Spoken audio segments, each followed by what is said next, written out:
Hello friends, welcome. Today we are going to understand what is cognitive load theory, and this pertains to cognitive science, which deals with the psychological processes of learning, memory and problem solving, and it has made major contributions to the education and training and on the effectiveness and efficiency of instructional strategies.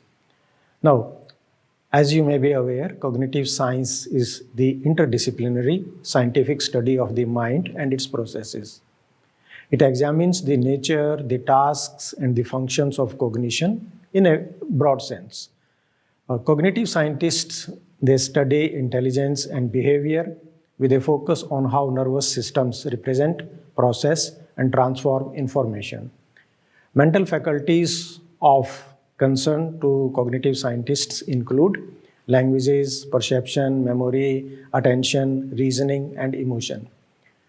Now, to understand these faculties, cognitive scientists borrow from fields such as linguistics, psychology, artificial intelligence, philosophy, neuroscience, and anthropology, like that. The typical analysis of cognition sciences scans many levels of organization, from learning and decision to logic and planning, from neural circuitry to modular brain organization.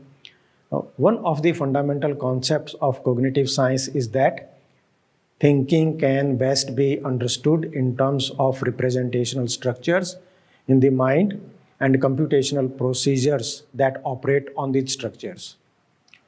The goal of cognitive science is to understand the principles of intelligence with the hope that this will lead to a better comprehension of the mind and of learning and to the development of intelligent devices. The cognitive sciences began as an intellectual movement in the 1950s, which we popularly say as the cognitive revolution. Now let us have an understanding of the principles of cognitive science in education. Principles of cognitive science hold the promise of helping children to study more effectively, yet they do not always make successful transitions from the lab to applied settings and have rarely been tested in such settings. For example, self-generation of answers to questions should help children to remember. But what if children cannot generate anything? And what if they make an error? Do these deviations from the laboratory norm of perfect generation hurt? And if so, do they hurt enough that one should in practice spurn generation? Can feedback compensate, or are errors catastrophic? Now, let us see science of learning. The science of learning has made a considerable contribution to our understanding of the effective teaching and learning strategies.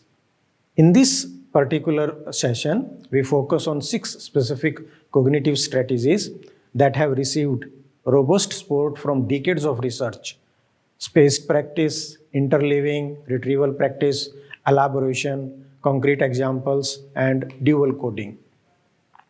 Let us first understand what is spaced practice.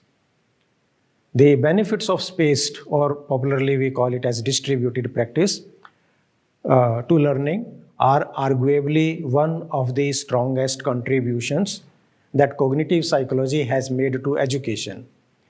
The effect is simple. The same amount of repeated studying of the same information spaced out over time will lead to greater retention of that information in the longer run.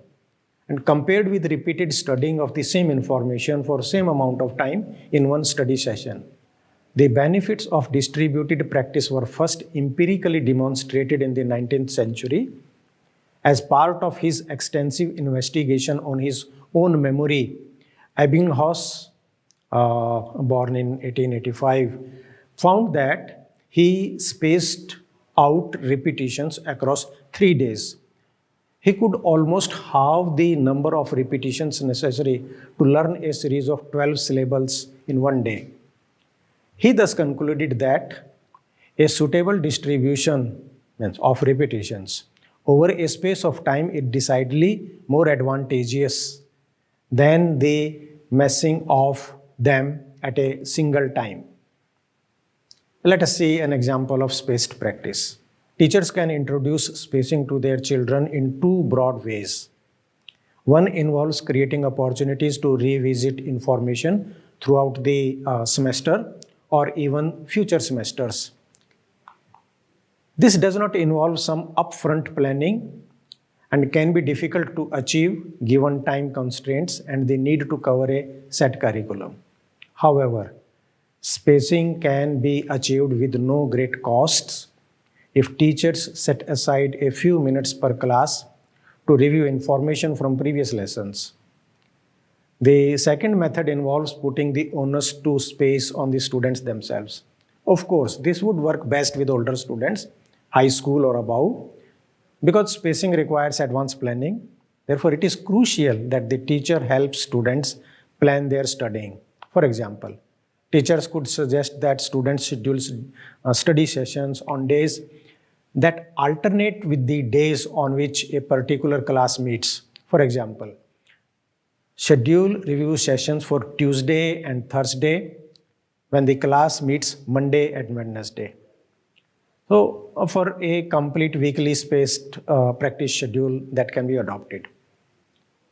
It is important to note that the spacing effect refers to information that is repeated multiple times, rather than the idea of studying different material in one long session versus spaced out in small study sessions over time.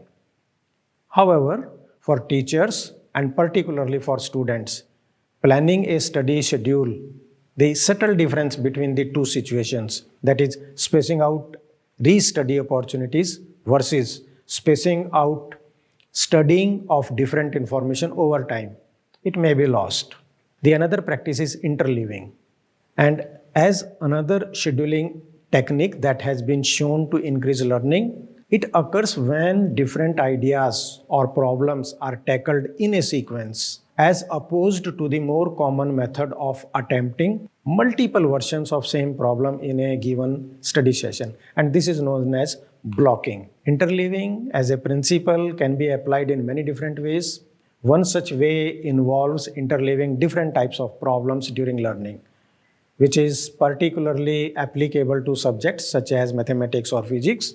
And for example, in a study with college students, Rohrer and Taylor, two researchers, they found that shuffling mathematical problems that involved calculating the volume of different shapes resulted in better test performance 1 week later than when students answered multiple problems about the same type of shape in a row. And this pattern of results has also been replicated with younger students. For example, 7th grade students learning to solve graph or slope problems. So the proposed explanation for the benefit of interleaving is that switching between different problem types allowed students to acquire the ability to choose the right method for solving different types of problems, rather than learning only the method itself and not when to apply it. Another practice is named as retrieval practice. Now, while tests are more often used in educational settings for assessment, a lesser known benefit of the tests is that they actually improve memory of the tested information. If we think of our memories as a library of information, then it may seem surprising that retrieval, means which happens when we take a test, improves memory. However, we know from a century of research that retrieving knowledge actually strengthens it. How does retrieval practice help memory? No. If you bring information to mind without actually producing it, this is called as convert retrieval. You remember the information just as well if you overtly produced the retrieved information, and this is overt retrieval. If a student reads a sentence and then immediately covers the sentence and recites it loud, they are likely not retrieving the information, but rather just keeping the information in their working memory long enough to recite it again. Thus, it is important to balance success of retrieval with overall difficulty in retrieving the information. If initial retrieval is success the low, then feedback can help improve the overall benefit of practicing retrieval. And in addition to the fact that bringing information to mind directly improves memory from that information, engaging in retrieval practice can produce indirect benefits as well. Practicing retrieval is a powerful way to improve meaningful learning of information, and it is relatively easy to implement in the classroom. For example, requiring students to practice retrieval can be as simple as asking students to put their class materials away and try to write out everything they know about a topic. Retrieval-based learning strategies are also flexible. Instructors can give students practice tests, for example, short answer or multiple choice. They can provide open-ended prompts to the students to recall information or ask their students to create concept maps from memory. Now let us understand about elaboration. It involves connecting new information to pre-existing knowledge. One possible instantaneous of elaboration is thinking about information on a deeper level. Information will be remembered better if it is processed more deeply in terms of remembering better and rather than shallowly in terms of forms. So we have to focus on meaning rather than the form. And one major problem with this framework is that it is difficult to measure the depth. And if we are not able to actually measure depth, then the argument can become circular. Is it that something was remembered better because it was studied more deeply?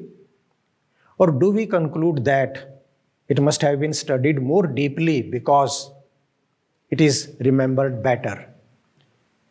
Elaboration is such a broad term and can include so many different techniques that it is hard to claim that elaboration will always help learning. There is, however, a specific technique under the umbrella of elaboration for which there is relatively strong evidence in terms of effectiveness. And this technique is called as elaborative interrogation, which involves students questioning the material that they are studying. And more specifically, students studying this technique would ask how and why questions about the concepts they are studying. Therefore, crucially, the students would try to answer these questions either from their materials or eventually from memory. Let us see some concrete examples. Providing supporting information can improve the learning of key ideas and concepts. Specifically, concrete examples to supplement content that is more conceptual in nature can make the ideas easier to understand and remember. Concrete examples can provide several advantages to the learning process, like in the form they can concisely convey information, they can provide students with more concrete information that is easier to remember, and they can take advantage of the superior memorability of pictures relative to the words. One concern using concrete examples is that students might only remember the examples if, especially, they are particularly memorable, such as fun or gimmicky examples, and then will not be able to transfer their understanding from one example to another or more broadly to the abstract concept. Now, you may recall the famous adage of a picture is worth 1,000 words. And indeed, it is well understood that more information can be conveyed through a simple illustration than through several paragraphs of text. Illustrations can be particularly helpful when the described concept involves several parts or steps and is intended for individuals with low prior knowledge. So here we see that how information can flow through neurons and synapses in the photograph shown in the graphics. In addition to being able to convey information more succinctly, pictures are also more memorable than words. In the memory literature, this is referred to as picture superiority effect. And dual coding theory was developed in part to explain this effect. Now, dual coding follows from the notion of text being accompanied by complementary visual information to enhance learning. So, basis these factors, we now understand about cognitive load theory. Cognitive load theory describes learning structures in terms of an information processing system involving long-term memory and thereby associating indirectly with working memory. To understand this, first we have to know what working memory is. Working memory performs the intellectual tasks associated with consciousness. However, it is extremely limited in both capacity and duration. The uniqueness of the working memory is that information may only be stored in the long-term memory after first being attempted to and processed by working memory. Long-term memory effectively stores all our knowledge and skills on a permanent basis. There are certain limitations, but the limitations of working memory under some conditions, they impede learning. Cognitive load theory came into the field of education in the early 1980s. The basic principle of cognitive load theory is that the quality of instructional design is directly proportional to the consideration given to the role and limitations of the working memory. Hence, cognitive load theory has been used to develop several instructional strategies which have been demonstrated empirically to be superior to those used conventionally. Let us see what is cognitive development. Cognitive development is considered as the development of mental processes like thinking, learning, remembering, problem solving, etc. These are different from other psychological constructs like emotions, friendship, or personal traits. These cognitive processes change with age and experience, and you would agree to the fact that no one single instructional technique can work well for all students at all grade levels. Certain instructional techniques are more beneficial to some students than others. And the educationists and researchers, they have advised that we must not teach a topic to undergraduate students in the same way as we would teach it to postgraduate students. Therefore, it is pertinent here that the instruction has to be designed based on the needs of different groups of students. And appropriate instructional design helps a teacher to become more flexible and enables the teacher to help in problem solving. This leads us to instructional psychology. To understand the concept of instructional psychology, we need to understand the learning theories. Learning theories have evolved from behaviorism, where objectives and reinforcement techniques are used to focus the learning effort, to cognitivism, where information processing occurs within the brain-based inputs, and to constructivism, where a learner creates his or her own meaning. This meaning further depends on the learner's interactions with people, presence at a place, or adoption of a thing in terms of social context. The theories have significant value in instructional psychology.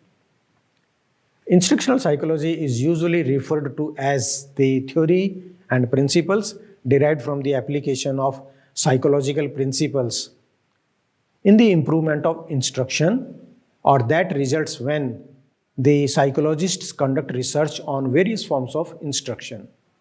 Now let us think what is instructional design and how it is applicable to instructional psychology. Instructional design can be considered as the systematic process of translating general principles of learning and instruction into plans for instructional materials and learning. Important concepts of instructional design include instructional materials, learning activities, and assessment of instruction and learning. And we have noted that on a global scale, Distance education and training are being increasingly used in campus mode learning settings. If we speak of distance education, the nature of distance learners, gender, culture, self-concept, etc., these need to be taken into consideration while thinking of instructional design. There is a need to know the learners, offer them orientation design for differences in learning styles. And since distance learners are adult learners, therefore, distance educators need to look more closely at the use of behavioral and cognitive approaches to instructional design. Some scholars believe that behaviorism plays a significant role in the instructional design, while others consider a constructivist perspective as a base of learning strategy. This idea was not supported by Safford, who indicated that we may not opt only one metaphor for learning, as we say it as dictatorship of a single metaphor, like dictatorship of a single ideology. It may lead to theories that serve the interests of certain groups to disadvantage of others. And Safford considered two factors important in learning: acquisition and participation. Learner participation is achieved through constructivism, and skill building is achieved through acquisition. Now, Dewell, another educationist, commented that the idea that new knowledge germinates in old knowledge has been promoted by all theoreticians of intellectual development, from Piaget and Vygotsky to contemporary cognitive scientists. Therefore, we can note that there has been change in the approaches to learning theories towards the practice of instructional design. Although it seems that cognitive theory is the dominant theory in instructional design, the instructional strategies adopted by behaviorists are also used by cognitivists. Behaviorists prefer learners to decide a starting point for instruction, while cognitivists expect the learners to decide their predisposition to learning. So let us have a look at the cognitive teaching model. This cognitive approach is the basic approach to the learning, and by studying the structures of thinking and remembering, the cognitive approach to learning tries to understand an individual's thought process. Now, Driscoll said that the cognitive approach refers to all the processes by which sensory input is transformed, reduced, elaborated, stored, recovered, and used. This includes hypothetical stages or aspects such as sensation, perception, imagery, retention, recall, problem solving, and thinking. The basic cognitive information processing model is therefore concerned with mental operations and related to how an individual perceives and remembers events and information as to how it was explained initially to the learner. Thus, the cognitive theory states that learning is a process that is dictated by the student's previous experiences and how the information is presented to the student. There are some implications for designing instruction as per the cognitive teaching model.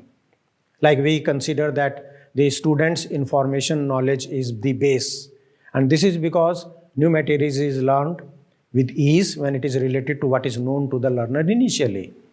Then we know that the student's current mindset needs to be identified. The errors committed by the student and the misconceptions prevailing in the student mind should be viewed as a source of information to know about their mental makeup. Then there is another factor here, that since thinking aloud activities help to uncover current models, they should be used. Hands-on experiences should be used, besides explicitly teaching problem-solving strategies. And this is because when students learn from observation, certain minute details may be missed, but they remember it better when they do a task activity themselves. Processes, structures, and decisions, they develop conceptual understanding, and this is quite a focus area. There are certain prerequisites for cognitive strategies. An understanding of the prerequisites for cognitive strategies of learning has its own implications which affect the effective development of mental abilities, which are thinking, remembering, or deducing. And suppose a learner wants to remember a list of items. An effective cognitive strategy that the learner can adopt is to create a different mental image for each item and link them. To accomplish this, the learners needs to have a prerequisite of ability to have visual images. Let us consider another example. Suppose a learner wants to solve a complex mathematical problem. He or she can break this problem into parts, try solving individual parts first, and then combining them. This strategy involves the prerequisite of the ability to divide a verbally described situation into parts. An important factor here is the level of the innate ability of the learner, which is developed through maturation, and how much they have learned. Now, Piaget, a great psychologist, gave more significance to maturation, whereas Gagne considered effective strategies as generalizations from learned intellectual skills. Let us see the relationship between cognition and learning achievement. During our lifetime, we keep learning. This learning includes learning of motor skills like eating with a fork, tying shoelaces, writing letters of alphabet in childhood, to acquiring information like adding new words to our vocabulary, to make patterns and relationships between different pieces of knowledge, etc. And besides, learning in our mother tongue creates less pressure than studying in a foreign language. This is because while studying in a foreign language, the brain must work to translate the language besides trying to grasp the new information. Cognition also facilitates in understanding how prior to the occurrence of information loss, individual units of information can be retained in the short-term memory. Therefore, teaching models must be applied in such a way that helps students to retain the information which has been presented to them in the classroom. And this can be achieved by various means, like by maximizing the opportunities the learners have to practice the recently learned content, by encouraging elaborative encoding of the information and knowledge, for example, by pondering over why, how, when of the content. And it has been found that the memory can be improved when such teaching environments are created, which leads to higher emotional responses of the part of learners. The cognitive load theory states that learning will be maximized by ensuring learners' working memory to be free to attend solely to encoding to be learned information. And the cognitive load theory is based on some tenets of cognitive learning, which are the short-term memory, that is working memory. It is limited in capacity to about 7 informational units. And long-term memory is unlimited in capacity, and it is where all the information and knowledge is stored. And knowledge is stored in the long-term memory as schemas or schemata. And these schemas, no matter how large or complex, they are treated as a single entity in the working memory. And this is interesting that these schemas, they can be automated. So, cognitive load theory differentiates between 3 types of cognitive loads, which are intrinsic cognitive load, extraneous cognitive load, and germane cognitive load. The cognitive load theory has certain implications for instructional designers, as the learning can be enhanced by redesigning instructional materials, which reduces the level of extraneous cognitive load. So what we can do, controlling the elements of to be learned information and their interactivity with one another, it would exhibit better results. Instructional designers can control the conditions of learning within an environment, or more generally, within most instructional materials. Instructional designers can also work to decrease the extraneous cognitive load during the learning and increase the germane, which is schema-related cognitive load. Cognitive load theory stresses the need to minimize the total cognitive load and maximize cognitive resources available to be utilized in the learning process. Means, in other words, if for some reason cognitive load increases rather than decreases, then learning will be inhibited. Cognitive load theory facilitates the development of strategies and those techniques which result in both reduced training time and enhanced performance. And this is of vital importance to education and training industries. The cognitive load theory, it also has its applicability to subjects that focus on problem-solving skills. For example, mathematics, physics, chemistry, computer science, and hence are inbuilt in the instructional process of these subjects. So thank you very much. In this session, we discussed about cognitive load theory.